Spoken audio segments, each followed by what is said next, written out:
We'll now address the first question that we're going to pose to them, which is, what is the problem of mass incarceration? If it's true that a society can be judged by its prisons, what does the U.S. prison system say about the U.S. society? Mass incarceration. Perhaps I'll begin by saying that many, many years ago, over 40 years ago, when I was in jail myself for being involved in campaigns to free political prisoners, George Jackson, the Soledad Brothers, the members of the Black Panther Party, Lolita LeBron and the Puerto Rican Nationalists, Los Siete de la Raza. Many of us began to realize that it was not simply a question of political repression, but it was not simply a question of political repression directed against specific individuals, but the entire institution of the prison was an institution of repression, fueled by racism. And therefore, while we called for the freedom of political prisoners, we began to recognize that we had to challenge the institutionalization of racism and violence through the prison system. Now, as I think Asha said earlier, at that time, there was something like 200,000 people in prison. And I can remember very distinctly feeling that this was such a huge mass of people. We could have talked about mass incarceration then, and there were 200,000 people behind bars. And incidentally, there are currently about 200,000 people in prison in India, which is about to be the most populous country in the world, and people are talking about mass incarceration in India. So that when we speak about 2.5 million people in the country's jails and prisons, we know we have a serious issue. Now, let me move on very quickly to say, I just want to make a couple of points here. I think the development of this phenomenon we've come to call the prison industrial complex has a great deal to do with global capitalism, has a great deal to do with the rise of globalization in the 1980s. This is the period when you begin to see institutions that address issues of social services. You begin to see education deteriorating. You begin to see the whole welfare system falling apart. And as a matter of fact, only that which is profitable begins to matter. Not people, but profits. And therefore, people who have problems of a lack of education, a lack of housing, no jobs, and so forth, begin to be treated as superfluous, as not belonging to this new globalization-inspired economy. And therefore, you put them in prison, and in the process, you get rid of the problems they supposedly have. You hide the problems of poverty by incarcerating people. And in the process, of course, you create another profitable enterprise. You create a profitable prison industrial complex. Now, let me just say very briefly that we know that this whole process is fueled by racism. And I'm sure that Michelle's going to talk about the part played by racism in producing this phenomenon of mass incarceration. I also think it's important to point out that one of the fastest growing sectors of the prison complex is the immigrant detention facility. Yeah, that's right. That's right. That's right. And perhaps we'll have an opportunity to talk about this later on, but we should be aware of the fact that the U.S. has provided the model for the uses of incarceration all over the world. the prison has become a marketable commodity that is devouring the lives of people, especially in the global South, but literally all over the world. And finally, it's not only a question of considering the impact of mass incarceration on people who are in prison, but the uses of carceral technologies on people in the so-called free world. And the best example one can see of that is in occupied Palestine, and the role that Israel plays, funded by the US, in producing what you can call the largest open-air prison in the world.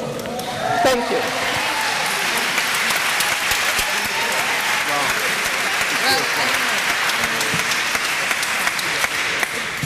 Well, it's almost enough said. I have to say, that I first heard Angela speak about the emergence of this prison industrial complex decades ago, when I myself was still quite asleep to what was happening around me. I was in law school at the time, and I went to hear Angela speak at a high school in Monterey, California, in a gymnasium that was packed.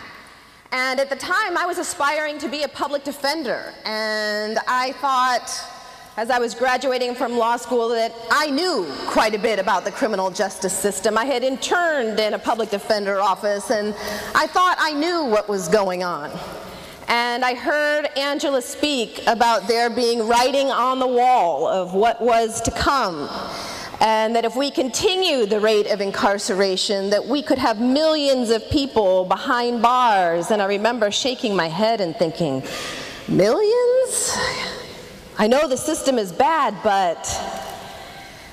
And then I went on and worked in public defender offices, worked as a civil rights attorney, working in communities hard hit by mass incarceration. And it took a series of experiences for the light bulb to finally go on for me. And like Skip Gates, I realized Angela was right. Our system of mass incarceration is truly the most pressing racial justice issue of our time. It is the vehicle through which the clock It's the vehicle through which the clock on racial progress has literally been turned back. It is the retaliation against communities of color for the progress gained in the civil rights movement and in the Black Power movement. It is a backlash that we are experiencing, a political backlash that gained in steam at precisely the moment that the changes in global capitalism were wreaking havoc on inner city communities nationwide. As the Reagan Revolution gained steam, urban areas across America were experiencing sudden, drastic joblessness. Jobs just vanished from these communities. Factories closed down, moved overseas. Technological innovations rendered hundreds of thousands of people now useless in this new global economy. And we had a choice in that moment about how to respond to hundreds of thousands of people locked in segregated communities, people who had depended on factory jobs for their survival. We had a choice in that moment about how to respond.